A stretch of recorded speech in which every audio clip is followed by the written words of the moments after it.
Up next is a short informational lecture from our partners. Yeah.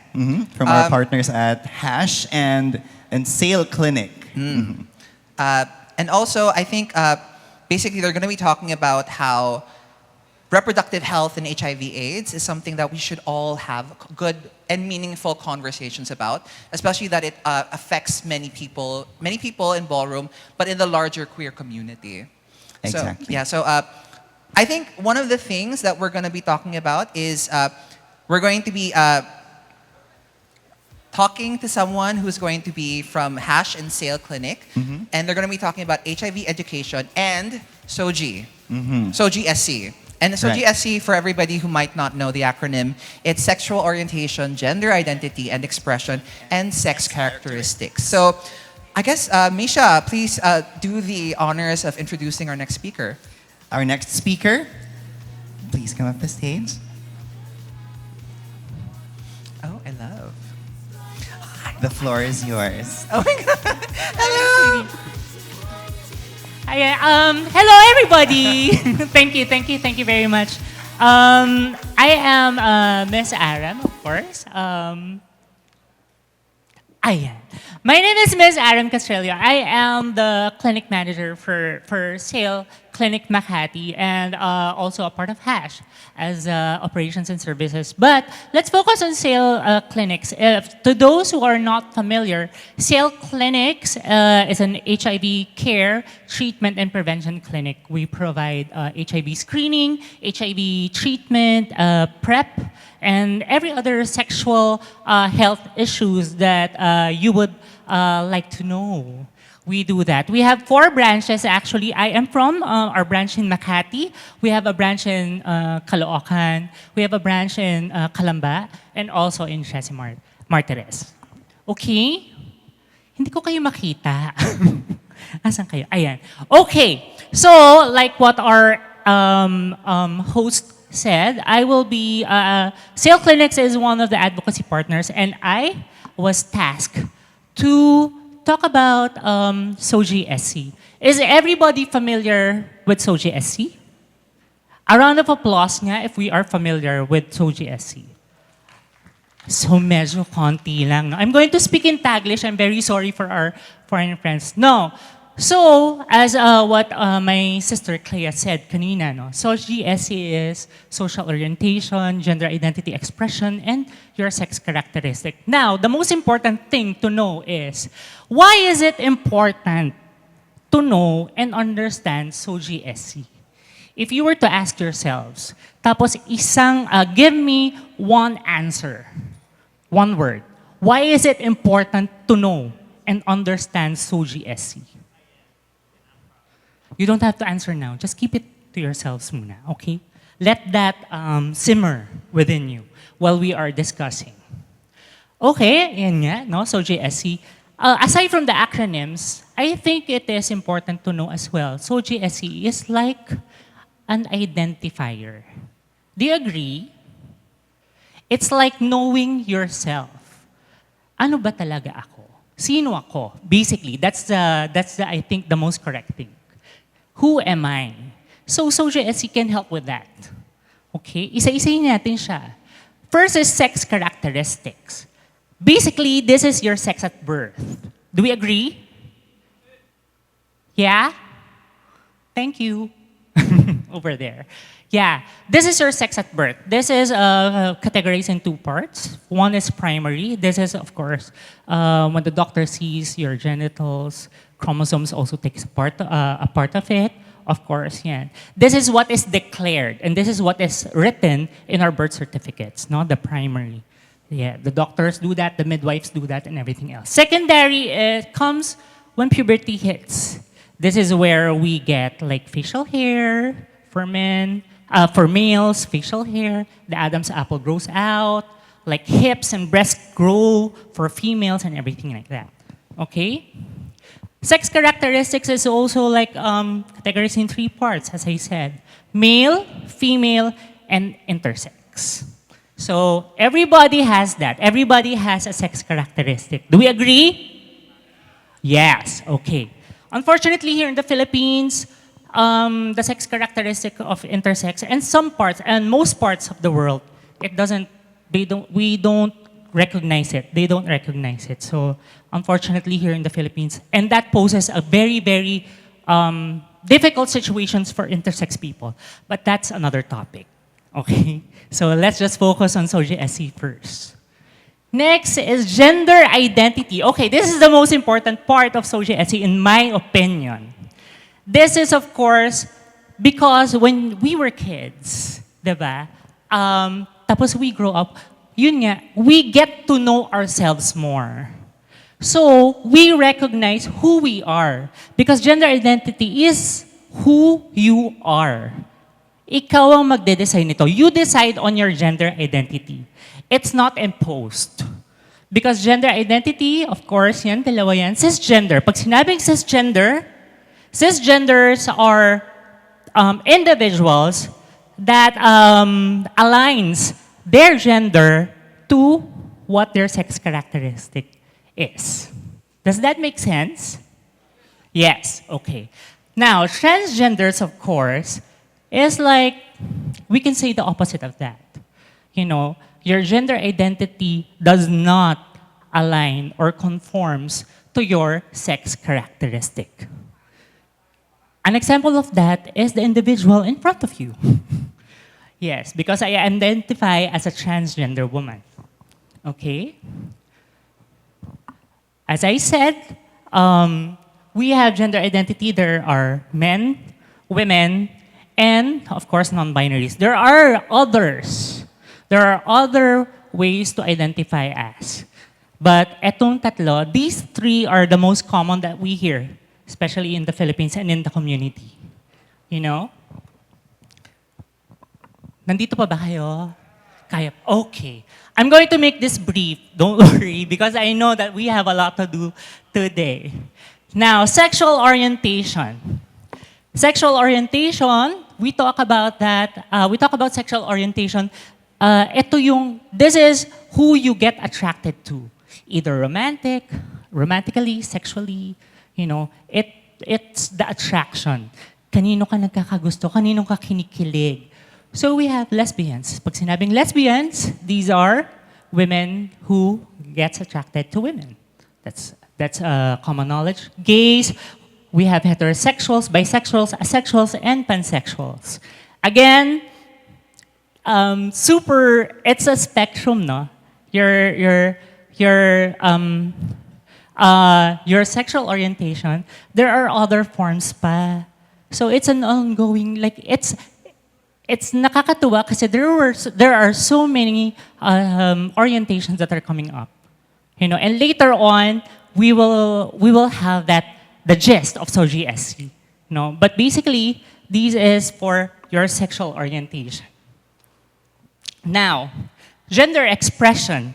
This is how you express and you present yourself to the world, to your community, to your people, you know. It's either you're masculine, feminine, or androgynous. Again, this is expression. This is how you present. It doesn't necessarily mean that when you wear men's clothes, you are masculine. Like, for example, I'm wearing a men's jacket right now. I'm wearing men's shoes. I am wearing a men's watch. But I present myself as hello, charot. As feminine, yes. Thank you very much. Thank you. So there. So it's the presentation. It doesn't. The clothes does not dictate your gender expression. Are we good? We are. So let's have a bit of an exercise. How about this table? Any volunteer? Super dali lang nito. Who could volunteer? One lang. We're just going to talk about SOGIE SC, and there's no right or wrong answer. Who could do it? Thank you very much. Come. Ayan. So here na lang, okay lang ba? Nandito lang kami? Or kailangan niya umakit sa stage? Okay lang. Okay. So, what's your name first? Hello everyone, my name is Wasi007. Wasi007. Ayan. Okay, Wasi. I will flash something on stage. Tapos, sasabihin mo lang, you will give me the SOGIE SE of that person. Based from if kilala mo siya or whatever. Meron naman list. Is that okay? Will that be okay? This is just an exercise, don't worry. Okay? Para lang makuha natin, mag-grasp natin yung gist ng SOGIE SE. Will that be okay? I'm nervous. Pero Oh, don't be nervous. Oh, sige, hold my hand para hindi ka nervous. Okay. Okay? Are you ready? Yes. Okay. Kilala mo ba siya? yes. Okay. Without saying the name. What do you think is a sex characteristic of that person? She's a female. Female. The gender identity? Feminine. Gender identity. Gender is cis woman. Okay. Gender expression? She's feminine. Okay. And kilala mo yung partner niya? Yes. Okay. Ano kaya ang sexual orientation niya? She is heterosexual. Heterosexual. Do we agree? Yes. Yes. Thank you very much. A round of applause. Thank you so much. Another one. Dito naman sa table na to. Does anybody want to try House of Mizrahi? Yeah. Let's just try. Okay. Can I have your name, please? Minova from Vietnam, Mizrahi. Okay, from Yes. Vietnam. Okay. Oh, I'm going to flash a picture again, and then just tell me what do you think is the SOGIE SE of this person. Okay? Are you familiar with that person? No, I No. don't. Yeah. Do you need help? No. No. I'll try. Okay, you will try. Very good. Okay, can you give me the sex characteristic of that person? Sex characteristic is Female, male, or intersex? female. Female. Gender identity. Trans man, Okay. Gender expression? masculine. Masculine. Are you familiar with the partner of that person? No, I don't. No. Would you like to try? Who would like to help? If you're familiar with this person. Okay. Anyone? Okay. You guess. What do you think is the sexual orientation of that person? Based from the answers that you gave. I would say more like pan. Pan. Okay. So, let me introduce you this person. Do you know him? Okay, this is Direct Ice Sigera. Okay? His sex characteristic is female. His gender identity is correct. He's a trans man. His gender expression is masculine. And he is actually married to his longtime partner, which is a cisgender woman. So that makes him what? A trans man. His sexual orientation. He's a Heterosexual. trans man. Heterosexual. Very good. Wait, we can talk a little bit about this, but like maybe other case, I don't know, like pan or more. Yeah. Yeah. I don't know, like it depends on the person, but Yes. Oh, yeah. I get what you mean. I get what you mean. That's what I meant when it's like, a spectrum. It doesn't necessarily mean. And then we will get to that topic later. later. Thank you very much. Thank you. Okay. Next. Is there anyone else who would like to try? Okay. Ito na lang. Tayo lang lahat, and then you could shout it. Who knows this person? Anyone?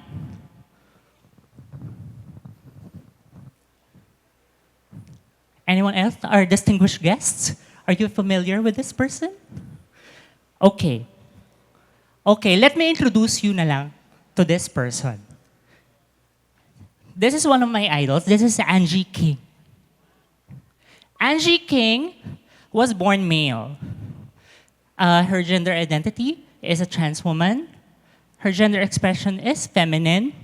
And her sexual orientation, she is a trans woman who is married to a cisgender woman. She's married to Joey Meat King, one of the Philippines' finest supermodels. So her sexual orientation is very good. Again, later. Okay, ayan. So lastly, Okay, Vice Ganda. Everybody knows, most of you know who Vice Ganda is? Okay. Vice Ganda was born male. Okay. Gender identity. The last time I am a friend of Vice. Okay, so the last time Vice declared publicly that ang gender identity niya is non-binary. Okay?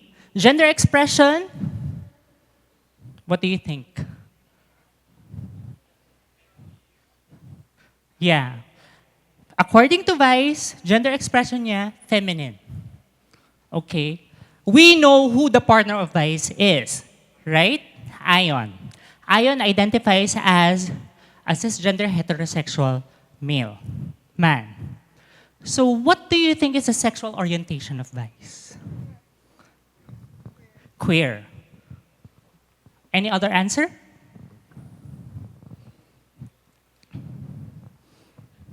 Okay. According to Vice Ganda, her sexual orientation is heterosexual. So, actually, Vice is a very good topic when it comes to SOGIE SC. Again, according to Vice, her sex characteristic is female. Her gender identity is non-binary. Her gender expression is feminine. And her sexual orientation is heterosexual. According to her. And her pronouns are she, her, female pronouns. So basically, SOGIE SE is knowing yourself. And when you already know yourself, the people around you, when they know what SOGIE SE is, they respect that identity.